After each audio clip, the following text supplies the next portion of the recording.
What's up, everybody? It's your boy Phil Shocker, the Nice It's Hedgehog here with our Week 16 builder here from the Master Cup Miners League. You guys are excited to be like having race, subscribe if you are new. Join the Phil Shocker crew today because you'll be filming King of the Crew. And with that being said, if you guys did not check out last week, we finally got a victory, and we keep our playoff hopes alive still. We still, in theory, kind of have to win out to make the playoffs.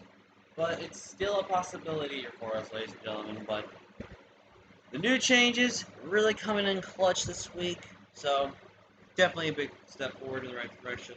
But going up, we have another really tough matchup here. It's definitely going to be trick room versus offense in this matchup, so definitely something to note there. But if you guys are excited, like I said, leave a like, and let's go ahead and get started. So looking at my opponent's team, my opponent has Galarian, Slowking, Swampert, Magmortar, Miltank, Hakamo, which is, I believe, his all ZU's mon, is his tier 5 mon. Dusclops, Articuno, Klinklang, which is his offensive Z mon, which means shift gear and then either electric or physical, electric or steel essentially, so that's it. Kamala and Lurantis. Looking at this matchup, I'm not going to say Lurantis comes, I don't think Lurantis matches up that well. Kamala's okay, but I don't think it's that strong. Klinklang has a possibility because of the shift gear and a Z offensive set. Also, he kind of needs it to kind of stop a few things on my team, potentially. Articuno is also extremely good in this matchup because of Freeze Drive plus Air Slash or Hurricane, stuff like that. There's only like maybe one mod, a couple of mods, excuse me, on my side that kind of scare him. And plus, this is his only way besides all. I guess he's got two defoggers, but they both don't run defog, and he only has one mod. I can kind of reliably run rapid spinning or patches. But I don't think he's going to be bringing that. So, in this matchup, I do think Galarian, Slowking, and Dusclops make sense. As Trick Room users, obviously they're going to be broad because it's very annoying for my team to have to deal with them. In this sense, it doesn't matter. I do think Swampert comes. Swampert's a really good defensive ground and water type that can be really a big nuisance. I think he's going to have some offensive pressure with 07 Slowking, but also pair off with a Magmortar. I think there could be a possibility this could be a Scarf Magmortar. It could also very well be Specs, because he could be expecting me to be Choice Scarf or Choice Abandoned on my Heracross, and then he takes advantage of one Specs. So I think he's going to be more afraid of me. I think he's going to be more likely seeing me run Scarf over Band or anything like that. So I definitely could see him running Specs. I think Miltank's also a really must-bring bomb because I think it's definitely needed to stop Dust Warp with just clicking buttons against him. Excuse me.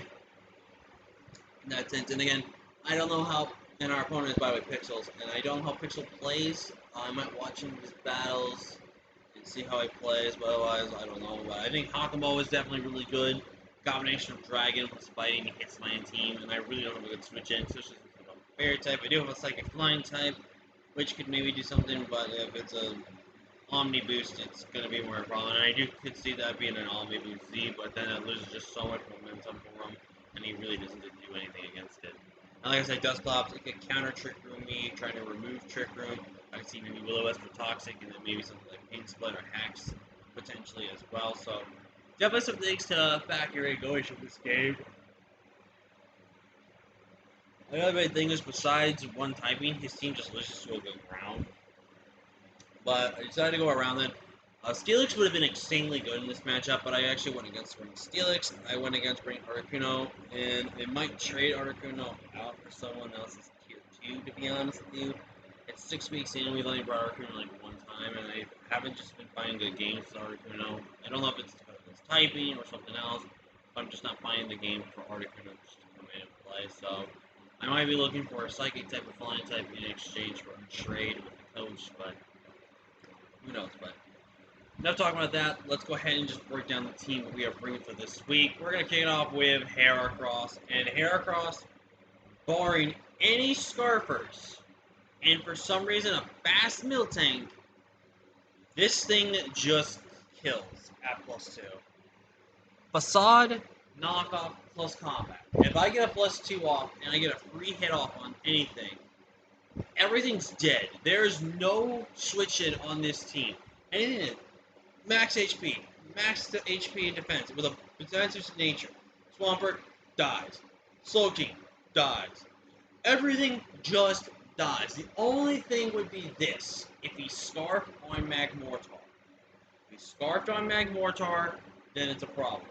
Otherwise, this man can't beat Heracross unless he is jolly on his Kling Klang versus Adamant.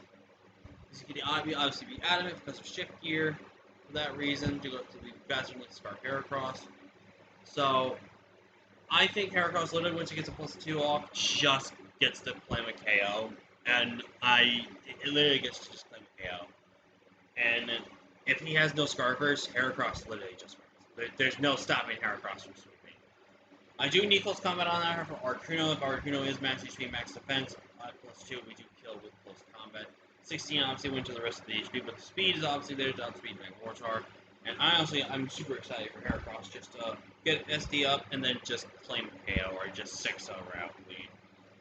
It might not be my lead. I might need to be considerate on what he could lead versus me in that type of respect. So I'll definitely split up with that. I'm next to bring Spirit, our Rapidash here. Now, I do kind of expect Swampert to be Spadef, so I might... Actually, you know what? I'm going to probably switch that to HP. Just run Adamant and run Solar Blade instead. Because I do expect him more to be semi-Spadef with Fizdef, but more kind of Spadef than Fizz because of the fact that I do have,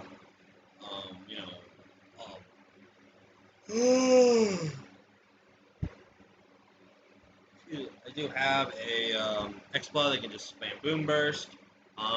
But Swampert item choice is going to be really limited from being either Rindo Berry, Yachi Berry because of Freeze Dry, or leftovers and stuff like that. So, Rapidash here, we're going to be running Adamant, enough speed, outspeed everything on his team, I think, except for 293, right? Yeah. So it says 292, but I can't go past. As you can see, I can't go past. Oh, I can. Never mind. So 72 HP. So basically, this is designed to outspeed the Magmortar, and basically, like, there's no reason that Kling stays in, and maybe does that. So, literally, Play Rough is also in there just for Hakamo to guarantee to get the kill, essentially. Flare Blitz plus Sky Horsepower and Solar Blade hits everything else for his team super effectively to neutral damage. And I think Rapidash honestly puts in such great offensive prowess. It's definitely going to be the breaker of this matchup, for sure. And so far, of the new Mons, along with Heracross, they're fighting for the MVP of the team itself as well. We have Poltergeist, Brick Break, Toxic, Trick Room with our Ghost Freak here with Adamant Nature, 52 in HP, 52 defense, 56 for death, max HP, and 148 with Adamant Nature. Poltergeist spam, like I said, just spams this out. I could have ran Spell Tag, and Spell Tag would have been really, really, really good, but I want to get rid of that Miltank especially. But that's why I have Trick Room on there, and we also have Toxic on there, just some toxic things like the Dusclops, the Miltank, and just be able to whittle down his team slowly but surely, and just be able to break offensively as well. I really think Dusknoir is extremely good. And what's also really good about Dusknoir in this matchup is that as long as I can also not click Trick Room, I'm faster than all of his slow mons, essentially.